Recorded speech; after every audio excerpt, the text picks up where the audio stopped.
नमस्कार दोस्तों, कैसे हैं आप सब। माता रानी आप सबके ऊपर कृपा करें, अपना आशीर्वाद बनाए रखें। सरस निःशुल्क भोजन की एक नई कहानी में आप सबका स्वागत है।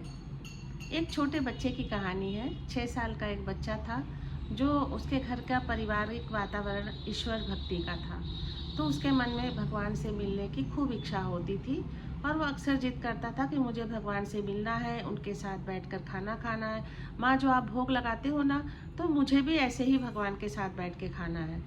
तो एक दिन बच्चा बड़ी जिद किया तो उसकी माँ ने 5-6 रोटी उसके थैले में दी और कहा, जा तू भगवान को ढूंढ ले और तुझे भगवान मिले तो उनके साथ बैठकर खा लेना।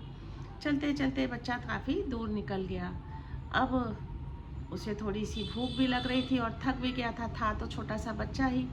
तो उसे रास्ते में एक नदी के किनारे एक बुजुर्ग सी माता जी बैठी हुई मिली। तो वो उनके करीब जाके बैठ गया।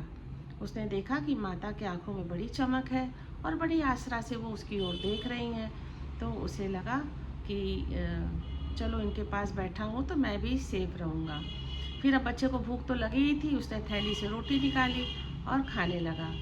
फिर उसे याद आया कि मेरे बगल में तो माँ भी बैठी है, एक बुजुर्ग भी है। तो उस बच्चे ने अपनी रोटी माता की ओर बढ़ाई। तो उन बुजुर्ग माता ने रोटी ले ली और बड़े प्यार से खाया उसको। उनके आँख में आंसू भी आ गए और बच्चे ने देखा कि माँ ने रोटी खा ली है तो उसने अपने थैले से एक रोटी उन्हें और दी खाने के लिए।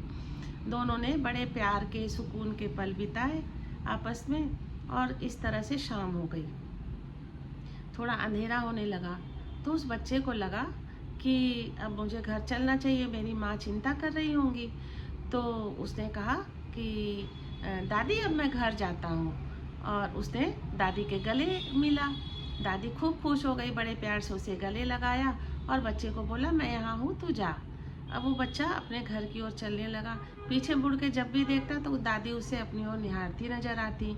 अब वो अपने घर पहुंचा। इधर माँ चिंतित हो रही थी कि मैंने कुछ गलत कर दिया, इतने छोटे बच्चे को अकेले भेज दिया। जैसे ही बच्चा घर पहुंचा तो उसकी माँ ने लपट के उसे गले लगा लिया और बोले, बेटा तू कहाँ चला गया था, मैं तो तुझे ऐसे ही दी थी रोटी कि तू पास से कहीं जाके घूम फिर के आ जाएगा। तो उसने कहा, माँ आज मैंने भगवान के साथ बैठकर रोटी खाई। वो बहुत बुजुर्ग हो गए हैं, माता के रूप में थे और काफ़ी बूढ़े हो गए हैं। तो मैंने उन्हें रोटी खिलाई और मैं भी खाया, उन्होंने मुझे खूब प्यार किया। और उधर जो बूढ़ी माँ थी वो अपने घर पहुंची। तो गांव वाले ने पूछा कि आज दादी तो बड़ी खुश दिख रही हो। तो दादी ने कहा, 2-4 दिन से मेरी तबीयत ठीक नहीं थी, अच्छे से खाना नहीं मिल रहा था। मैं टहलते हुए नदी किनारे चली गई थी और सोचा भगवान है वो ही मुझे खाना खिलाएंगे। और इसी आसरा में मैं बैठी थी कि भगवान आए। बड़े सुंदर है, छोटे से हैं बालक रूप में, और उन्होंने मुझे रोटियां दी खाने के लिए। बड़े प्यार से मेरे साथ बैठ के खाए। तो इस कहानी का सार क्या है कि ईश्वर है और हमारे और आपके रूप में ही है। तो उन्होंने जब भगवान ने क्या किया, दोनों बच्चों, एक बच्चे और एक बुजुर्ग माता, दोनों के मन में ईश्वर से मिलने की अगाध इच्छा थी। तो प्रभु ने दोनों को दोनों के रूप में खुद को भेज दिया और उनको आपस में मिलवाकर एक दूसरे जीव के अंदर की आत्मा में जो परमात्मा बसे हुए हैं उनका दर्शन कराया।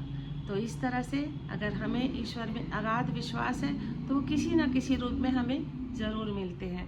ईश्वर में आस्था बनाए रखें, सत्कर्म करें, गरीब दुखियों की मदद करें।